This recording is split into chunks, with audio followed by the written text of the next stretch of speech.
So it seems that we finally have some answers for some major questions in 10th edition Warhammer 40k. Exactly which armies in the game are going to be counting as full-fledged factions these days, what's going to be happening to the Divergent Space Marine chapters, things like Dark Angels and Blood Angels, and how will Games Workshop handle faction-locked characters. Let's talk about some of the latest reveals that have come out of the Leviathan previews.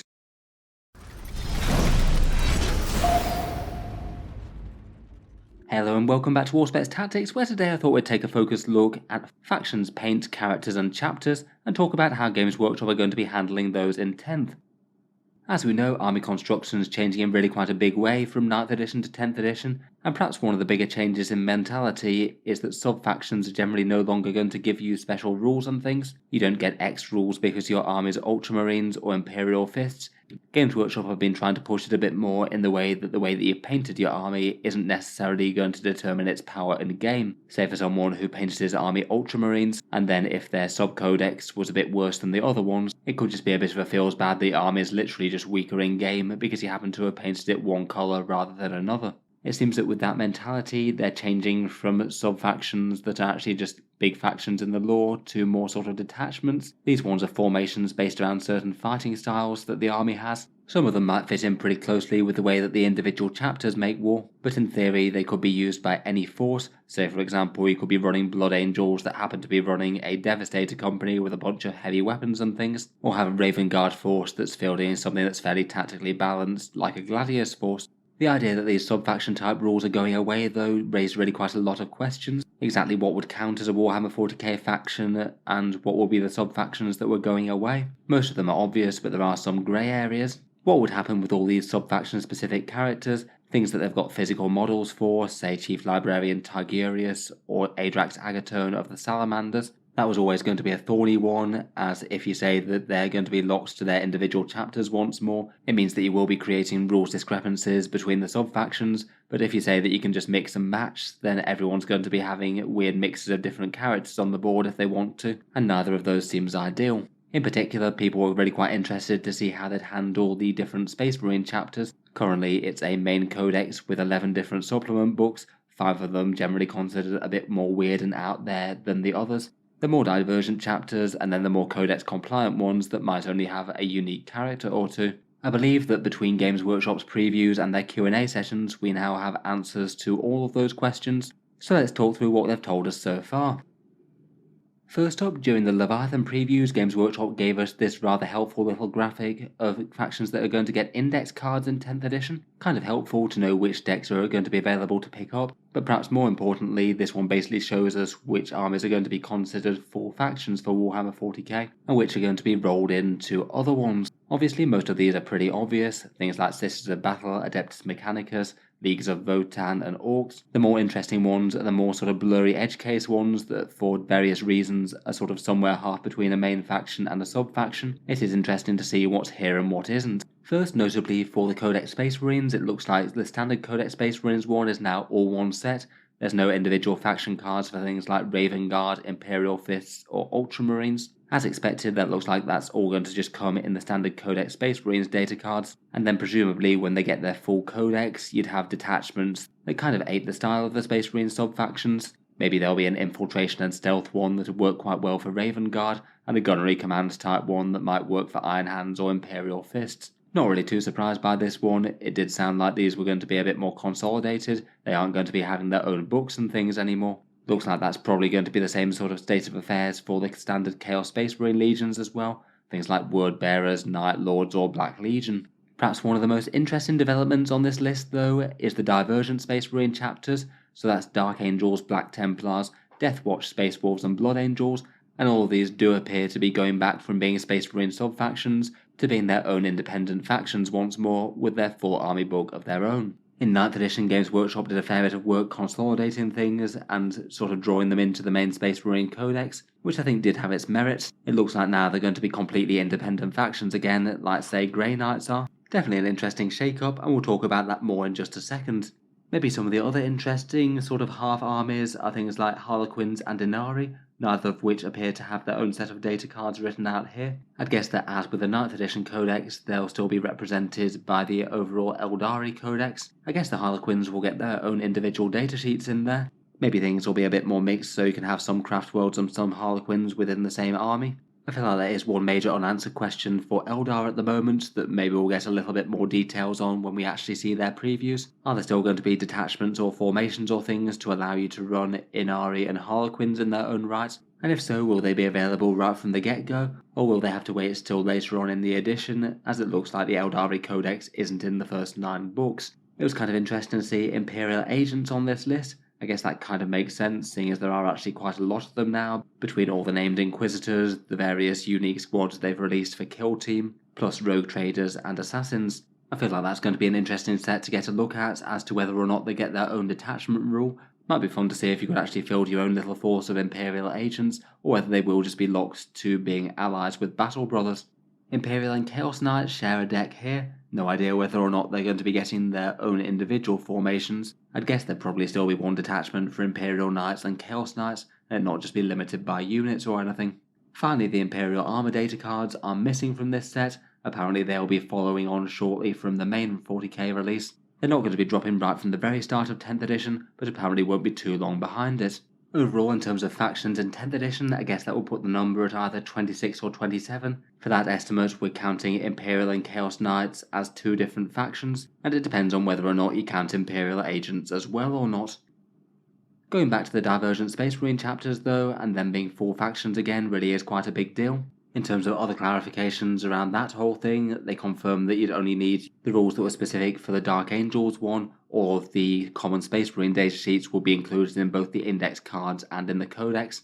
So I guess quite a lot of the index card set would be for datasheets that are from the standard codex Space Marines that the Dark Angels and Blood Angels and friends can use. I'm sure people playing those armies though will be happy not to have both a supplement and a main codex again. It just meant that rulebooks cost quite a lot more for those kind of armies. From the Space Marine preview that we had the other day, it seemed to imply that the Divergent chapters would be able to make use of that Gladius task force. That's the core Codex Space Marine one for a fairly balanced army. The one that gives you the combat doctrines with the advance and charge and the advance and shoot and similar. They also said that they would get their own unique ways of making war as well. And again, I guess a small question as to how these are going to work is what their actual detachment is going to be in their data card set. Will that just be the Gladius Task Force reprinted, or will they get another basic one for, say, a Dark Angels detachment? Either way, when their codexes start to drop, I'm sure they'll have a whole bunch of different detachments unique to their army. I feel like doing this way definitely does have some advantages. It means that they can create some properly bespoke rules for them and not try and take away from their flavour quite so much. Though in the past, having them be their own separate factions has caused some issues as well, maybe in particular for updating any core Codex Space Marine datasheets. It say means if you want to make a change to Land Raiders or Predator tanks or something, you wouldn't be able to unless you updated it in all the different books for all of the different Space Marine factions. It could often mean that when you had these kind of armies, some of them would arbitrarily have the same unit be better or worse for their own codex, depending on how recently it had been updated. We've got that kind of thing a little bit with the Chaos factions in 9th edition. Say for example, some of them have a Toughness 9 Land Raider with damage d6 plus 2 las cannons, and some of them don't. Maybe one other small disadvantage is that doing it this way does mean that, at least to some extent, there will be a little bit of paint for rules here. Maybe not changing things massively from the status quo, but say for example if you painted up your army as an Ultramarine one, you might be using just exactly the same miniatures as you might have taken for a Dark Angels force, but you wouldn't necessarily be able to select their detachments as you've painted them up as Space Marines of one colour that work from the core book. Maybe not exactly the biggest issue, and not really any difference to how it is currently, but I feel like it means that 10th edition does at least have a little bit of paint for rules, perhaps with Space Marine chapters a fair bit more so than other places in the game.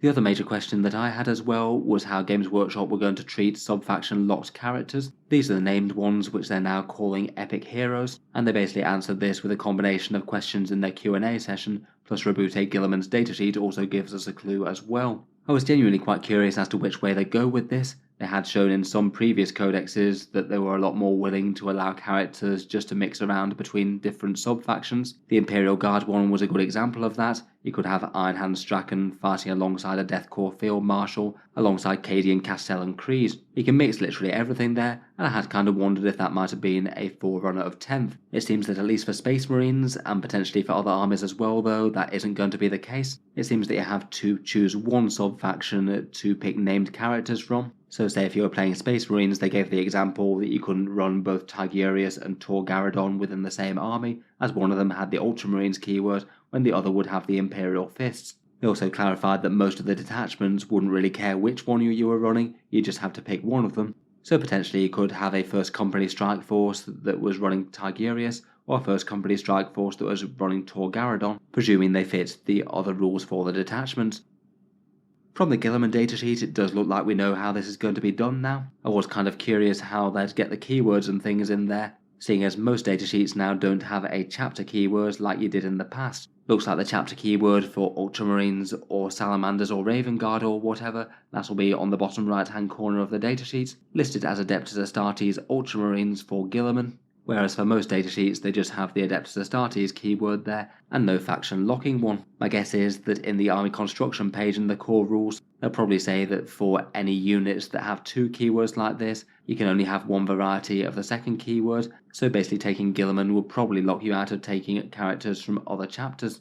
In terms of impressions on that, I feel like it seems sensible enough not to have just very unlikely mixes of characters. It would be a bit weird to have Space Marine Super Friends characters running out from all different chapters all over the place. Just would be a bit immersion breaking when they usually operate as their own forces.